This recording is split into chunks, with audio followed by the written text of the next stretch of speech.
basically, as they say, pin back their ears and really charge at the quarterback. And it's also mostly in a hurry. there isn't much time. Warner, the only one in the backfield, as they go into their 2-minute offensive drill. 2 wide receivers to each side on 1st and 10. The Seahawks 15. Little flare to Warner and Joyner with him every step of the way. It's only good for 2. 2-yard gain on the completion. They'll go without a huddle. I think they want to try to get out of here and regroup.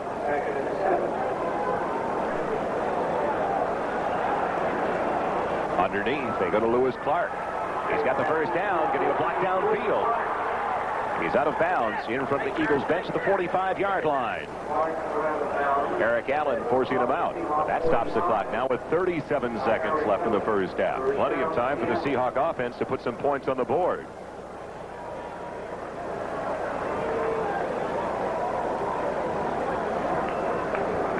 David Craig, he's, talking about a smart quarterback. The runner is still running. Clark is still running with the ball, and he sees him get out of bounds, but he wants to find the official to call timeout if he's tackled inbounds. They get to save that timeout after he went out of bounds, and it's 1st and 10 for the Seahawks outside of their own 45-yard line. 2 wide receivers to each side for Craig. Going deep for Clark, who's wide open. Just off his fingertips at the 20. And beating the cornerback, Eric Allen. That could have tightened things up in a big hurry at Veterans Stadium. Well, Clark went down the sidelines. And that, I told you before, once you get into this defense, what happens to you is you're one-on-one. Eric Allen just had no chance to catch up with Clark, and Clark had touchdown. Had the ball been on target. They call it ground chuck. Chuck Knox, the head coach of the Seattle Seahawks, loves to run the ball.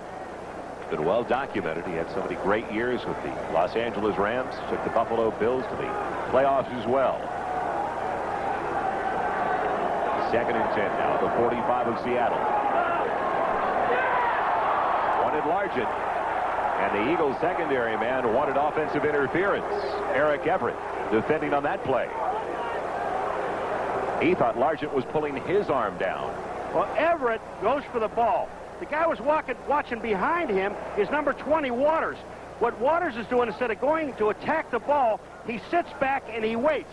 He's there on the 30-yard line. You see him just waiting? Everett went in and knocked the ball away.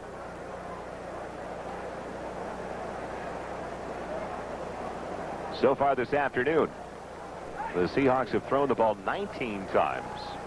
They have run it only 12 times from scrimmage. Not the way Chuck Knox wanted to operate in the first half of play. 3rd and 10 from the 45. Craig for Blades. Off his hands inside the 25-yard line. So the Eagles defense stopped Seattle after that big game. And if they could have gotten at least one more first down, they would have had an opportunity to at least get Norm Johnson on the field, one of the best field goal kickers and one of the longest legs in the NFL. Instead, they'll have to punt the ball away. He has a strong leg. We were watching before. He was kicking the ball for 52, and it looked like they could have gone 65. He's got a career best of 54 yards, but we won't see him in this half. As Ruben Rodriguez, 41-yard average last year, will be punting from back at his own 30-yard line. Let's see if they give Gizmo Williams a chance to touch the ball. Only 22 seconds left in the half, and it's a fake. Rodriguez floating it out. It'll be short the first down as it's taken in by Nesby Glasgow. Al Harris, longtime member of the Chicago Bears, making the hit. Now all of a sudden it turns around to the point, Paul, where the Eagles get a pass at a first down. They can get another field goal. Now here's a play where Rodriguez and the offense of Seattle should have called this off and kicked the ball. Reason being, Philadelphia, they were sitting in a prevent defense and not rushing the punter, and they were just waiting for pass or run. So the first trick play, the first gadget play for Chuck Knox does not work this afternoon. And another opportunity for Randall Cunningham of the Eagles offense. Philadelphia with only one timeout left in the first half, though. Cunningham down to Carter. The reception good inside the 30-yard line. And the Eagles use their final timeout. So a chance for Philadelphia to pick up 3 more points. The ball was bobbled on Carter's way down. Let's take another look to see if it was a reception. Yeah, but Keith Jackson said it was. Here comes the Carter. Now the ball hits here. He bobbles the ball, but he gets his hands underneath it. I'm going to tell you what. I guarantee you they got to be looking at this thing because it hits the ground. It looks like it hits the ground. He doesn't get his hands totally underneath it. Randall Cunningham looking to his left. To Jackson coming back to Carter on this side. As soon as he sees it, the catch calls timeout. They say they got 6 seconds on the clock, but I know they're going to review this thing. No doubt. And I wonder if it's inconclusive. It does look like it could potentially be ruled as a trap because the ball does touch the ground. It looks like the ball does, and I don't think Carter got both hands underneath the ball. He had one hand under it, but the other one didn't get there in time, and it looked like from the angle we had, here it comes again. Now take a look. The ball hits Carter right here in the chest, and the ball comes down. Now his right hand is underneath it, or left hand is underneath it, but his right hand is determined to be an incomplete forward pass. His right hand never got there. The replay official this afternoon is Chuck Everly. We can see if we can see it from this angle. Here's the bobble here. Now the left hand does get underneath it, but the right hand doesn't. The ball does hit the ground. It hits right on the 0 at the 30.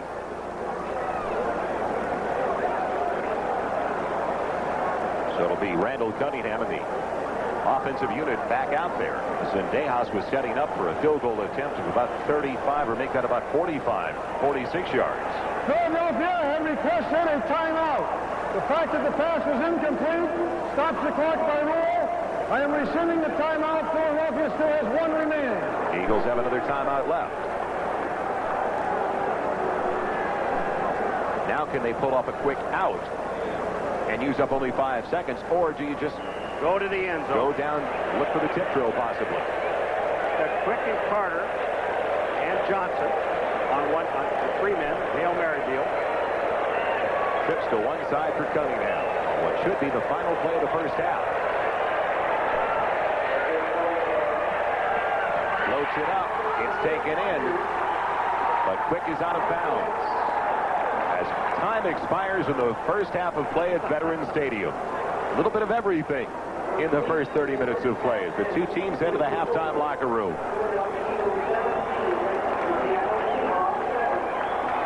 So the Eagles offense coming alive in the second quarter of play. And we didn't see much offensively, though, Paul, from the Seattle Seahawks as they had to throw it more than run it. And I think you're going to want to see, especially Philadelphia, going to try to run the ball a little bit more in this second half. It's halftime in Philadelphia. The Eagles leading the Seahawks by 10. Wanted to make a statement with their ground game, but neither team really has been that effective on the ground. I think the Eagles 41 yards and Seattle 40. That's not running the ball well. And the Eagles leading by 10 will get it to start the second half as Norm Johnson is ready to kick it away to Heath Sherman, the rookie from Texas A&I, and the Plan B free agent signing for the Dallas Cowboys, Mark Higgs. The 2 back deep for the Eagles. Johnson, like Zendejas, deep into the end zone. It'll be a touchback as it's taken by Sherman. And the Eagles will have it first and 10 at their own 20-yard line. Randall Cunningham, second in the NFL behind only Jim Everett in touchdown passes last year, has a total of 214 yards that he has got to the Eagles to in the first half, but back to that rushing, only 41 yards on the ground for ground Chuck. Chuck Knox and the Seahawks, 40 for the Philadelphia Eagles. 174 through the air for Cunningham. Good portion of that going to Chris Carter. And the time of possession fairly even as we get play underway in the second half. Eagles don't like to change personnel. They like to stay with the same 11. And the pitch goes to Tony. Tony for 5 to the 25-yard line. Now let's see if Buddy Ryan really does try to keep it on the ground with a 10-point lead. I think they would like to establish a run here. I'm just looking to my right, and Steve Largent is leaving the field going into the locker room. He's running off the field. We don't know why. Wasn't hurt. There is a sign on Buddy Ryan's desk. If you're not the lead dog, the view never changes. I think that's his philosophy on most things.